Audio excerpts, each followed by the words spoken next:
Hello guys and welcome back to this channel, where today guys I'll be showing you how to connect a custom domain to Google Sites.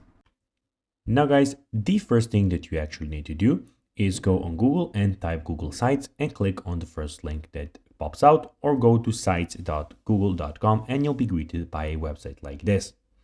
Now when you did that, you just need to go and log into your Google account and you will be logged into Google Sites immediately. But guys, if you do not know how to do that, we have plenty of how to Google site videos on our YouTube channel where you can go and check out how you can do everything. Now guys, that we got that out of the way, let's see what we actually have in front of us here.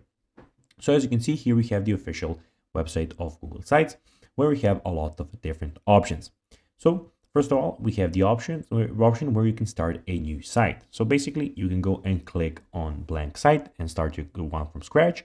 Or guys, you can go and see some other options you can get. So family update, portfolio, event, help center, or project. So basically you can go and click on one of those.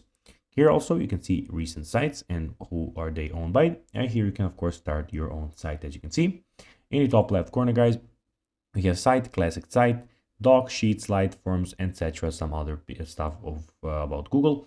And in top right corner we have everything about your Google, where you can go of course and log out if you want.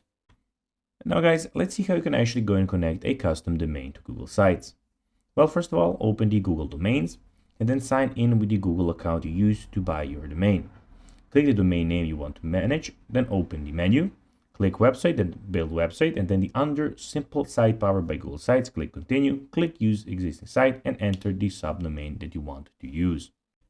So guys, that will be everything for this video. I hope that you found this video informative. If you did, don't forget to like this video, share it, subscribe to the channel, and put the notifications on. And guys, as always, I'll be seeing you in the next video. Bye guys.